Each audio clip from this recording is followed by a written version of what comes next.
Welcome back everyone. तो इस video में हम लोग एनसीईआरटी के एग्जाम्पलर के क्वेश्चंस के सॉल्यूशंस देखेंगे। दिस इज सॉल्यूशंस का वीडियो पार्ट 3। शुरू करते हैं पहले क्वेश्चन से, जो कह रहा है which of the following units is useful in relating concentration of solution with its vapour pressure. तो हमें पता है वेपर प्रेशर जो है किसी भी गैस का vapour pressure over a solution directly proportional किसके होता है? मोल फ्रैक्शन के। कौन से लॉ से हमें समझ में आता है? ये हेनरीज लॉ से। तो यहाँ से सीधा सीधा आंसर क्या बनता है? Mole fraction. नेक्स्ट क्वेश्चन देखते हैं। नेक्स्ट क्वेश्चन कह रहा है on dissolving sugar in water at room temperature solution feels cold to touch. Under which of the following cases dissolution of sugar will be most rapid? तो हमें चीनी को पानी में डिजोल्व करना है। तो चीनी पानी में सबसे ज्यादा कब डिजोल्व होगी? जब गर्म पानी लेंगे। क्यों? क्योंकि क्वेश्चन ने बता दिया कि प्रोसेस कैसा है? एंडोथर्मिक। एंडोथर्मिक मतलब शुगर को डिजोल्व करने के लिए हमें एनर्जी देनी पड़ती है, हीट देनी पड़ती है ना। तो अगर गर्म पानी होगा तो जल्दी डिजोल्व हो जाएगा। दूसरा, हम कैसी शुगर यूज करेंगे? पाउडर्ड शुगर यूज करेंगे। तो पाउडर्ड शुगर क्योंकि वो बहुत छोटी छोटी होगी, पाउडर्ड फॉर्म में होगी, तो वो आसानी से लिक्विड वाटर के स्पेसेस के बीच में जा सकती है और डिजोल्व हो सकती है। इसलिए हमारा सीधा सीधा आंसर क्या होगा? Powdered sugar in hot water. Next question देखते हैं। कह रहा है at equilibrium the rate of dissolution of a solid solute in a volatile liquid solvent is. तो होता क्या है, जब भी आप सॉल्वेंट के अंदर सोल्यूट डिसॉल्व करते हो और जब maximum amount of solute dissolve हो जाता है ना, तो एक इक्विलिब्रियम एस्टैब्लिश होता है। इक्विलिब्रियम किसके बीच में एस्टैब्लिश होता है? जो डिसॉल्व्ड सोल्यूट है और जो अनडिसॉल्व्ड सोल्यूट है उसके बीच में। ठीक है, तो यानी कि इक्विलिब्रियम के दौरान जितना सोल्यूट डिसॉल्व हो रहा होगा उतना ही सोल्यूट बाहर निकल के क्या भी हो रहा होगा? क्रिस्टलाइज भी हो रहा होगा। तो यानी कि इस क्वेश्चन का हमारा सीधा सीधा आंसर बनता है option number C, that is it is equal to the rate of crystallisation. Next question देखते हैं। नेक्स्ट क्वेश्चन कह रहा है कि a beaker contains a solution of substance A. Precipitation of substance A takes place when small amount of A is added to the solution. The solution is. तो देखिए, जब भी आप किसी सब्सटेंस को किसी सॉल्वेंट में डिसॉल्व करते हो तो तीन चीजें हो सकती है। या तो क्या हो, आप उसमें और सॉल्यूट डिसॉल्व कर पा रहे हो, यानी कि हमारा सोल्यूशन कैसा होगा? अनसैचुरेटेड। सैचुरेटेड वर्ड का मतलब है कि उसकी मैक्सिमम कैपेसिटी अचीव हो चुकी है ना। तो अगर सोल्यूशन अनसैचुरेटेड है मतलब आप उसके अंदर और सोल्यूट डिसॉल्व कर सकते हो। ठीक है। दूसरा, अगर आप और सोल्यूट डिसॉल्व नहीं कर पा रहे, मतलब आपने डाला सोल्यूट और वो डिसॉल्व नहीं हो रहा, वो एज इट इज वहीं बैठ गया सोल्यूशन के अंदर, तो यानी कि हमारा सोल्यूशन कैसा हुआ? सैचुरेटेड। या तीसरी चीज हो सकती है, क्या होता है जब हम सॉल्वेंट को हीट करते हैं तो हीट करने से सॉल्वेंट के पार्टिकल्स दूर दूर जाते हैं, उनके बीच में जगह बनती है और उन जगहों पे सल्यूट पार्टिकल्स जाके बैठ सकते हैं। ठीक है। अब ऐसे सोल्यूशन को बोलते हैं हम super saturated solution. Super saturated क्यों? क्योंकि आपने और जगह बनाई। कैसे बनाई? सोल्यूशन को हीट करके, है ना। अब ऐसे सोल्यूशन को अगर आप धीरे धीरे टेम्परेचर लो करोगे, यानी कि वापस उसको ठंडा करोगे, तो जो एक्स्ट्रा सोल्यूट डिसॉल्व था वो बाहर आ जाएगा, प्रेसिपिटेशन होनी शुरू हो जाएगी, है ना। और इस प्रेसिपिटेशन को तेज करने के लिए हम बाहर से ना पहले से ही थोड़ा सा amount of solute extra add भी कर देते हैं। ठीक है। तो अगर प्रेसिपिटेशन हो रही है तो यानी कि हमारा सोल्यूशन क्या होगा? पर सैचुरेटेड। आंसर क्या होगा ऑप्शन क्वेश्चन नंबर 4 का? Option number. नेक्स्ट देखते हैं। कह रहे maximum amount of a solid solute that can be dissolved in a specified amount of a given liquid solvent does not depend upon. तो आपको solid solute को liquid में dissolve करना है। देखिए, टेम्परेचर पर डिपेंड करेगा। अगर डिसोल्यूशन वाला प्रोसेस, जैसे पिछले क्वेश्चन में हमने शुगर को डिसॉल्व किया था, एंडोथर्मिक होगा तो टेम्परेचर बढ़ाने पर डिसोल्यूशन बढ़ेगा। और अगर डिसोल्यूशन का प्रोसेस एक्सोथर्मिक होगा तो टेम्परेचर बढ़ाने पर डिसोल्यूशन घटेगा। नेचर ऑफ सोल्यूट पे डिपेंड करता है। पोलर चीज पोलर में डिसॉल्व होती है, नॉन पोलर चीज नॉन पोलर में डिसॉल्व होती है। प्रेशर पर डिपेंड नहीं करेगा। क्यों? क्योंकि सॉलिड और लिक्विड्स इनकम्प्रेसिबल, यानी कि आप प्रेशर जितना मर्जी बढ़ा लो वो पास पास और पास या और प्रेशर घटाने पर दूर नहीं आएंगे। तो हमारा आंसर क्या आएगा? Option number C. Next question देखते हैं। नेक्स्ट क्वेश्चन कह रहा है low concentration of oxygen in the blood and tissues of people living at high altitude is due to. तो हाई ऑल्टीट्यूड मतलब पहाड़ों पर लोगों के ब्लड और टिश्यूज में ऑक्सीजन की कॉन्सेंट्रेशन कम किस वजह से होती है? क्योंकि पहाड़ों पर ऑक्सीजन का प्रेशर, पार्शियल प्रेशर क्या होता है? कम होता है। या फिर आप बोलो ओवरऑल पहाड़ों पर एटमॉस्फेयर का प्रेशर ही कम होता है। हमारा आंसर क्या होगा? Low atmospheric pressure. ठीक, नेक्स्ट क्वेश्चन देखते हैं। नेक्स्ट क्वेश्चन कह रहा है consider the formation, breaking and strength of hydrogen bond, predict which of the following mixtures will show a positive deviation from Raoult's law. तो पहले देखते हैं मिथेनॉल और एसीटोन। तो देखिए, मिथेनॉल एक अल्कोहल है ना, और अल्कोहल के बीच में हाइड्रोजन बॉन्डिंग होती है। एसीटोन को अगर हम मिथेनॉल के अंदर डिसॉल्व करेंगे तो वो मिथेनॉल अपने मॉलिक्यूल्स के साथ हाइड्रोजन बॉन्डिंग नहीं कर पाएगा, जिसकी वजह से मिथेनॉल और एसीटोन की इंटरेक्शंस अगर हम देखें और कंपेयर करें उन्हें मिथेनॉल मिथेनॉल के इंटरेक्शन से, तो वो काफ़ी क्या होंगी? वीक होंगी। तो मिथेनॉल और एसीटोन का मिक्सचर हमें कैसी डेविएशन दिखाएगा? Positive deviation. बाकी सब ऑप्शन में बी सी डी में क्लोरोफॉर्म और एसीटोन को मिक्स करोगे, हाइड्रोजन बॉन्डिंग हो जाएगी। नाइट्रिक एसिड और वाटर को मिक्स करोगे तो उनके मॉलिक्यूल्स के बीच में हाइड्रोजन बॉन्डिंग हो जाएगी। फिनॉल और एनालिन को मिक्स करोगे तो उनके मॉलिक्यूल्स के बीच में हाइड्रोजन बॉन्डिंग हो जाएगी। तो अगर मिक्सिंग करने के बाद हमारे दोनों जो कंपोनेंट्स हैं अगर वो साथ में रहना चाहते हैं, उनके बीच में हाइड्रोजन बॉन्डिंग हो जाए, तो वो कैसी डेविएशन होती है? नेगेटिव डेविएशन, है ना। नेक्स्ट देखते हैं क्वेश्चन नंबर 8। क्वेश्चन नंबर 8 कह रहा है कॉलिगेटिव प्रॉपर्टी डिपेंड्स अपॉन। सीधा सीधा क्वेश्चन है, सीधा सीधा उसके डेफिनेशन से है कि कॉलिगेटिव प्रॉपर्टी किस पर डिपेंड करती है? Number of solute particles in solution, और किसी चीज पर डिपेंड नहीं करती। नेक्स्ट क्वेश्चन देखते हैं। नेक्स्ट क्वेश्चन कह रहा है which of the following aqueous solutions should have the highest boiling point. देखना, अगर बॉइलिंग पॉइंट देखना है तो बॉइलिंग पॉइंट डायरेक्टली प्रोपोर्शनल होता है वांट ऑफ फैक्टर यानी कि आई के। ठीक है, तो जितना ज्यादा आई की वैल्यू होगी उतना ज्यादा बॉइलिंग पॉइंट। NaOH के लिए आई 2 होता है, क्यों? क्योंकि Na plus OH minus. Na2SO4 के लिए आई कितना होगा? 3, क्योंकि Na2SO4 में 3 आयन्स है। 2Na plus SO4 2 minus. NH4NO3 का वांट ऑफ फैक्टर कितना होगा? 2। KNO3 का वांट ऑफ फैक्टर कितना होगा? 2। यानी कि इस क्वेश्चन का हमारा आंसर क्या बनता है? ऑप्शन नंबर बी, जिसका वांट ऑफ फैक्टर क्या होगा? हाईएस्ट। नेक्स्ट क्वेश्चन देखते हैं। नेक्स्ट क्वेश्चन कह रहा है the unit of ebullioscopic constant is. तो एब्यूलियोस्कोपिक कांस्टेंट क्या होता है? Delta Tb is equal to KBM। वो जो KB है ना, वो तुम्हारा क्या है? एब्यूलियोस्कोपिक कांस्टेंट। और KB की वैल्यू क्या होगी? Delta TB divided by M। अब डेल्टा टीबी के यूनिट्स क्या होंगे? केल्विन। मोलालिटी के यूनिट्स क्या होंगे? मोल पर किलोग्राम। तो हमारे एब्यूलियोस्कोपिक कांस्टेंट के यूनिट्स क्या हो जाएंगे? Kelvin divided by mole divided by kilogram. तो यानी कि आ जाएगा केल्विन किलोग्राम मोल इनवर्स, या फिर option number A. Next question देखते हैं। नेक्स्ट क्वेश्चन कह रहा है in comparison to a 0.01 molar solution of glucose the depression in freezing point of 0.01 molar magnesium chloride solution is. तो मैग्नीशियम क्लोराइड सॉल्यूशन और glucose solution को compare करना है, दोनों की कॉन्सेंट्रेशन क्या है? सेम। तो जब दोनों की कॉन्सेंट्रेशन सेम है तो हम देखेंगे उसके वैंट ऑफ फैक्टर को।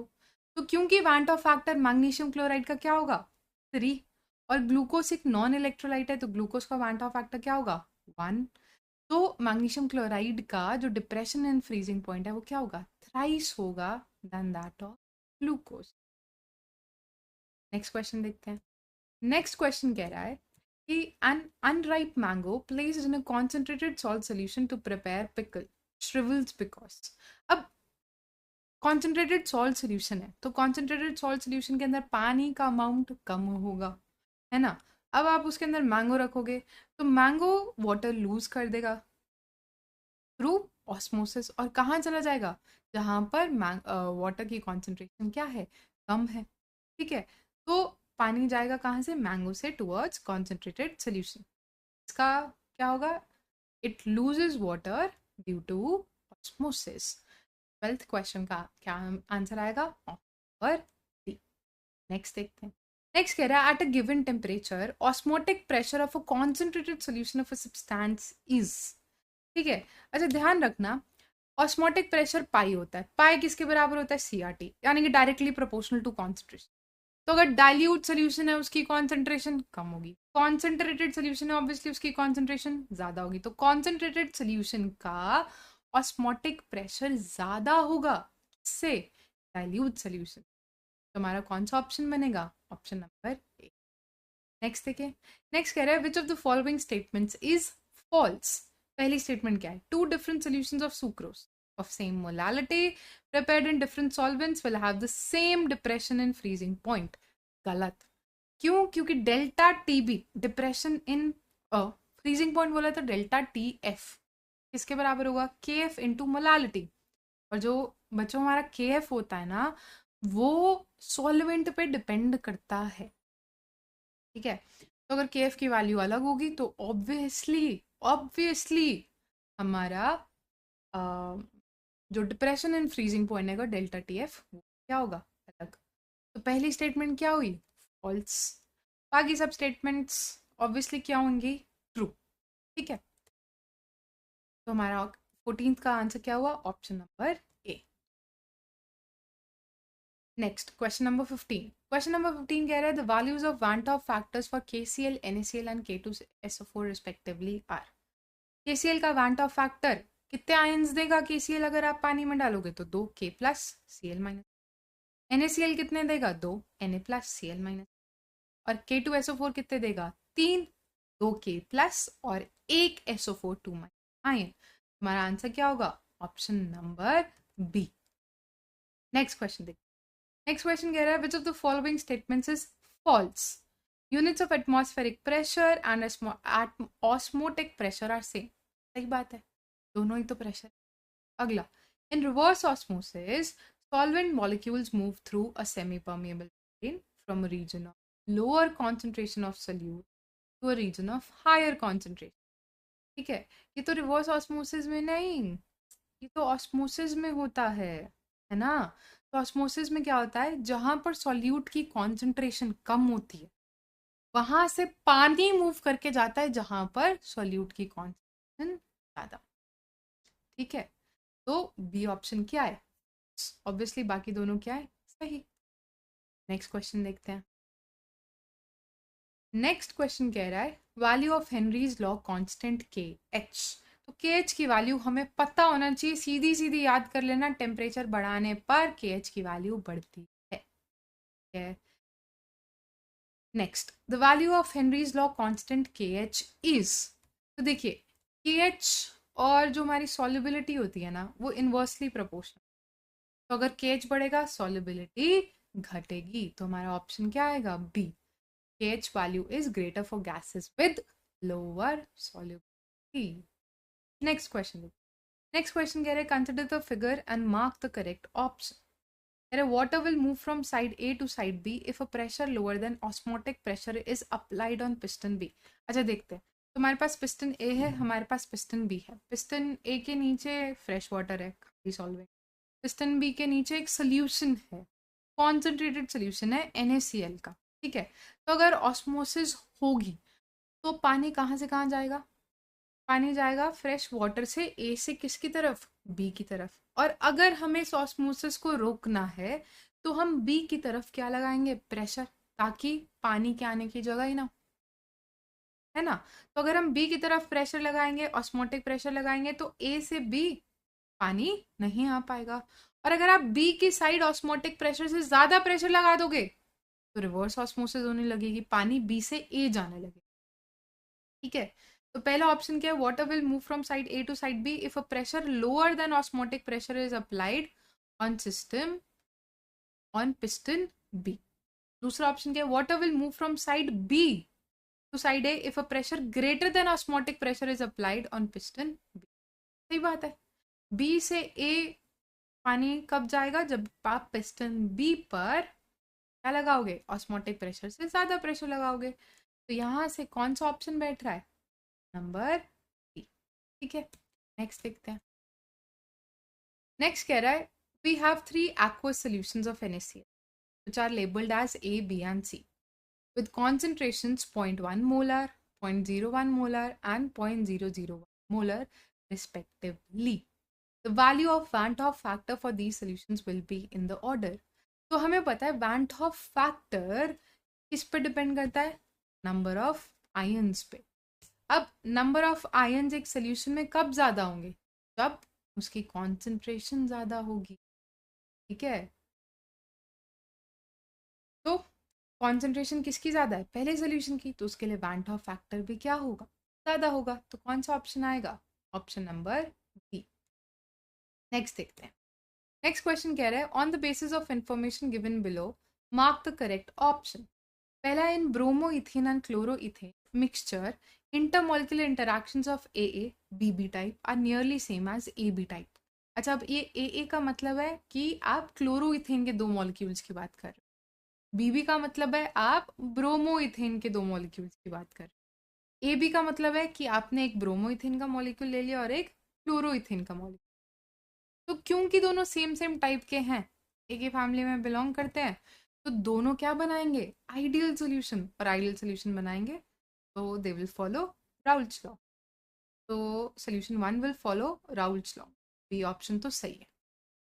सेकेंड स्टेटमेंट क्या है, in ethanol and acetone mixture AA और BB type intermolecular interactions are stronger than AB type. बिल्कुल सही बात है। क्यों, क्योंकि इथेनॉल मॉलिक्यूल्स के बीच में क्या होती है, हाइड्रोजन बॉन्ड। अब जबरदस्ती इथेनॉल के अंदर एसीटोन डाल दोगे तो हाइड्रोजन बॉन्डिंग टूट जाएगी, जिसकी वजह से हम बोलते हैं कि AB की इंटरैक्शंस AA से इंटरैक्शन से वीक होती है। सोल्यूशन हमारा कैसा दिखाएगा, पॉजिटिव डेविएशन। कोई है क्या ऑप्शन इसमें सोल्यूशन 2 पॉजिटिव डेविएशन दिखा रहा है, नहीं। अगला, क्लोरोफॉर्म एंड एसीटोन मिक्सचर में AA और BB type intermolecular interactions are weaker than AB। गलत, नहीं, मतलब सही है, स्टेटमेंट सही है, पर अगर ऐसा है तो हमारा ये वाला मिक्सचर नेगेटिव डेविएशन दिखाना चाहिए। कोई है ऑप्शन जिसमें सोल्यूशन 3 नेगेटिव डेविएशन नहीं दिख, कोई ऑप्शन नहीं। तो सीधा सीधा इस क्वेश्चन का आंसर क्या आएगा, ऑप्शन नंबर बी। ठीक है, चलिए नेक्स्ट। कह रहा है 2 बीकर्स थे, दोनों की 500 ml की कैपेसिटी थी। One of these beakers is labelled as A and उसके अंदर हमने 400 ml पानी डाल दिया। दूसरे बीकर को लेबल बी किया, उसमें भी 400 ml पानी डाल दिया। नहीं, 400 ml पानी नहीं डाला, 400 ml 2 मोलर सोल्यूशन डाला NaCl का। ठीक है, दोनों सेम टेम्परेचर पर है, क्लोज कंटेनर में डाल दिया। अब क्या होगा, तो ऑब्वियसली अगर आप एक नॉन वोलेटाइल सोल्यूट ऐड करते हो एक वोलेटाइल सॉल्वेंट में, तो क्या होगा, वेपर प्रेशर घटता है। तो ए का वेपर प्रेशर ज्यादा होगा, बी का वेपर प्रेशर कम होगा। कौन सा option, vapour pressure in container A is less than that in container B. Number, sorry, vapour pressure in container A is more than that in container B, यानी कि option number ए। ठीक है, next question देखते हैं। Next question कह रहा है two liquids A and B form minimum boiling azeotrope at some specific composition then. अच्छा, मिनिमम बॉइलिंग एजियोट्रोप मतलब बहुत कम टेम्परेचर पे बॉईल करना शुरू कर दिया, मतलब वो दोनों साथ में नहीं रहना चाहते। अगर वो दोनों साथ में नहीं रहना चाहते हैं तो ए और बी की इंटरैक्शन वीक होगी ए या फिर बी से। तो क्या होगा, A B interactions are weaker than those between A और ए बी, यानी कि ऑप्शन नंबर सी। याद रखना, मिनिमम बॉइलिंग एजियोट्रोप दिखाते हैं पॉजिटिव डेविएशन वाले, मैक्सिमम बॉइलिंग एजियोट्रोप दिखाते हैं नेगेटिव डेविएशन। ठीक है, नेक्स्ट क्वेश्चन। नेक्स्ट क्वेश्चन कह रहा है 4 litre 0.02 molar aqueous solution NaCl का लिया था, उसको डाइल्यूट करा, रिजल्टेंट मोलारिटी बता दो। तो ध्यान रखना, जब भी डाइल्यूशन का क्वेश्चन आए आपको कौन सी इक्वेशन यूज करनी है, M1V1 is equal to M2V2। तो यहाँ पर M1 क्या है, 0.02, पहले सोल्यूशन की मोलारिटी। वॉल्यूम कितनी है, 4 लीटर, तो V1 क्या हो गया, 4 लीटर। M2 क्या होगा, निकालना है। V2 क्या होगा, पहले वॉल्यूम 4 लीटर थी, अब V2 क्या है, फाइनल वॉल्यूम। अब वॉल्यूम कितनी हो गई, 5। तो इक्वेशन यूज करोगे, आंसर आएगा, m2 की वैल्यू कितनी आ जाएगी, 0.01। ठीक, नेक्स्ट क्वेश्चन देखते हैं।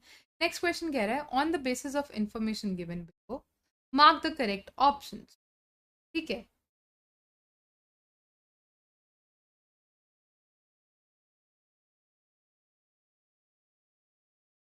इंफॉर्मेशन क्या गिवन है आपको, on adding acetone to methanol some of the hydrogen bonds between methanol and molecules break। सही बात है। तो अगर ऐसा होगा तो हमारा ये एसीटोन और मिथेनॉल का मिक्सचर कैसी डेविएशन दिखाएगा, कैसी डेविएशन दिखाएगा, पॉजिटिव डेविएशन। पॉजिटिव डेविएशन दिखाएगा तो कौन सा एजियोट्रोप बनाएगा, मिनिमम बॉइलिंग ट्रोप। ठीक है, तो यानी कि at specific composition methanol acetone mixture will form minimum boiling azeotrope and positive from Raoult's law. Answer क्या बैठेगा, option number A. Next question, वो कह रहा है KH values for argon, carbon dioxide, formaldehyde and methane are ये arrange these gases in order of their increasing solubility.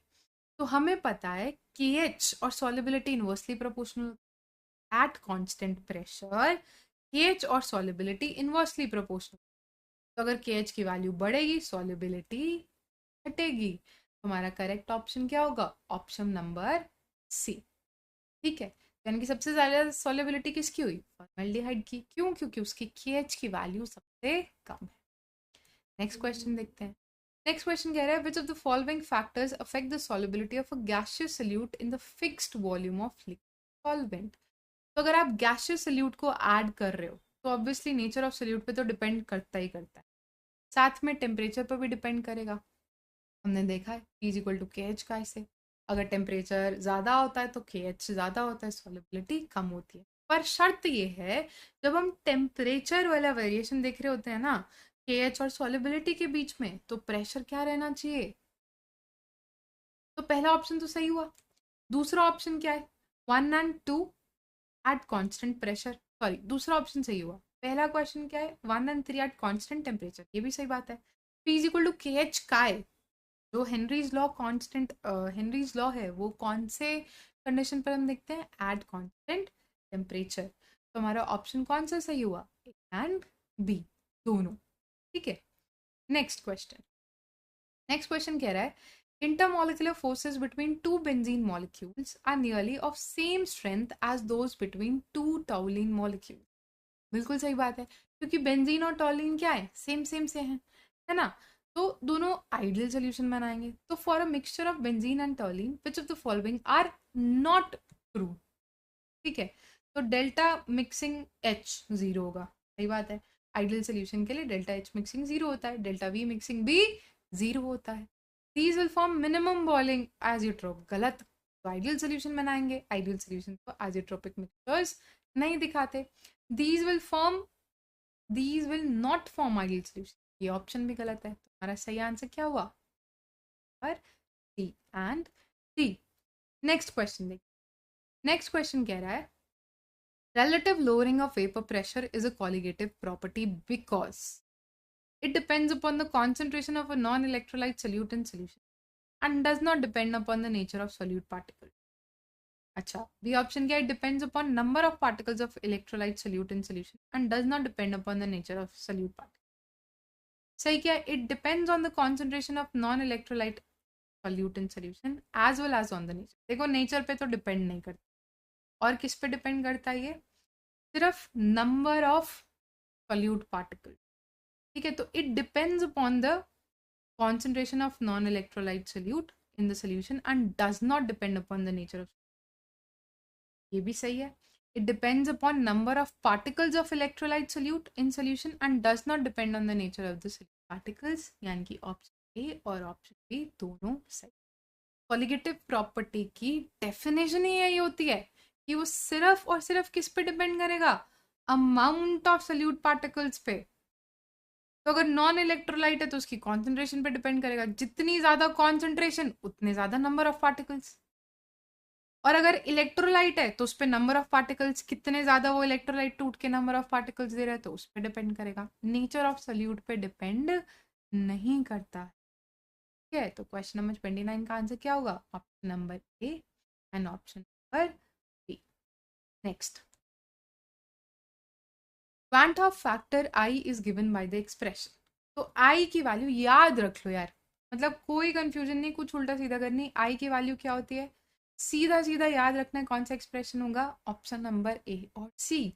आई होता है normal molar mass upon abnormal molar mass, अगर आपको molar mass के टर्म्स में देखना है। और अगर कॉलिगेटिव प्रॉपर्टी की टर्म्स में देखनी है तो ऑब्जर्व्ड कॉलिगेटिव प्रॉपर्टी, यानी कि जो हमसे एक्सपेरिमेंटल में देखी गई, divided by calculated colligative property जो हमने पेपर पे कैलकुलेट की थी, या फिर थ्योरेटिकल कॉलिगेटिव। ठीक है, तो सीधा सीधा ऑप्शन सी, ए और सी। ठीक है, नेक्स्ट देखते हैं।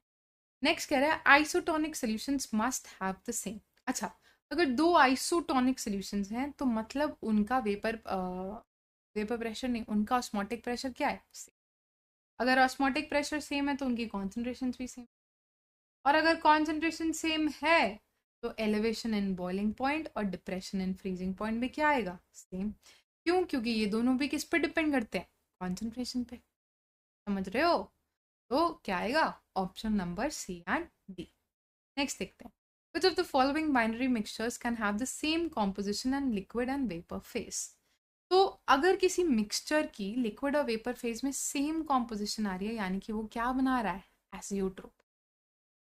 ठीक है, एजियोट्रोप बना रहा है, यानी कि या तो वो पॉजिटिव डेविएशन दिखा रहा होगा या फिर नेगेटिव डेविएशन। तो पॉजिटिव और नेगेटिव डेविएशन दिखाने वाले इसमें से कौन सा ऑप्शन है? ऑप्शन नंबर बी और सी। ऑप्शन नंबर बी और सी दोनों की दोनों कैसा दिखाएंगे हमें?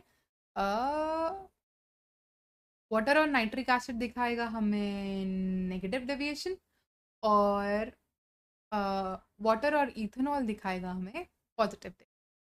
ठीक है, next, in isotonic solutions solute and solvent both are same. नहीं, osmotic pressure is same. Isotonic solutions में क्या होता है? ऑस्मोटिक प्रेशर सेम होता है। सोल्यूट एंड सॉल्वेंट में और मे नॉट बी। ठीक है, तो दो सॉल्यूशंस अगर उनका ऑस्मोटिक प्रेशर सेम है तो हो भी सकता है उनमें जो सॉल्यूट है वो सेम हो, और नहीं भी हो सकता। दोनों ऑप्शंस बैठे है ना। नेक्स्ट थिंग, तो for a binary ideal liquid solution, the variation in total vapor pressure versus composition of solution is given by which of the curves? तो ये हमारा सीधा सीधा P is equal to P not into mole fraction है ना। तो सीधा सीधा यानी कि प्रेशर और मोल फ्रैक्शन डायरेक्टली प्रोपोर्शनल होने चाहिए। कौन से ऑप्शंस बन रहे हैं? ऑप्शन नंबर ए बन रहा है और ऑप्शन नंबर बी, डी, दोनों में डायरेक्टली प्रोपोर्शनैलिटी है। तो कौन सा आएगा? ऑप्शन नंबर ए और डी। खैर, डी में आप ऐसे नहीं कह सकते कि डायरेक्टली प्रोपोर्शनैलिटी है, पर लीनियर आना चाहिए। ठीक है, तो कौन सा ऑप्शन आ सकता है? ऑप्शन नंबर ए या फिर ऑप्शन नंबर। ठीक, next question, colligative properties are observed when. Colligative properties तब ऑब्जर्व की जाती है जब आप एक नॉन वोलेटाइल सॉलिड को डिसॉल्व करते हो एक वोलेटाइल लिक्विड में, या फिर आप एक नॉन वोलेटाइल लिक्विड को डिसॉल्व करते हो एक अनदर वोलेटाइल लिक्विड। ठीक है, तो तब हमें क्या देखने को मिलेंगे? कॉलिगेटिव प्रॉपर्टीज, यानी कि हमारा आंसर क्या बना? ए और। तो ये था हमारे इस वीडियो का लास्ट क्वेश्चन। आई होप आपको सारी एक्सप्लेनेशन होगी। कोई क्वेश्चन जिसमें कोई डाउट है तो आप नीचे कमेंट सेक्शन पिन कर सकते हैं ना। और इसी एनसीईआरटी एग्जाम्पलर को हम नेक्स्ट वीडियो में कंटिन्यूड रखेंगे। अभी तक हमने दो तरह के क्वेश्चंस किए, एक एमसीक्यू और एक एमएसक्यू। नेक्स्ट वीडियो में हम देखेंगे उनके जो शॉर्ट आंसर टाइप क्वेश्चंस हैं और match the following. Till then, keep studying and keep growing. Bye bye.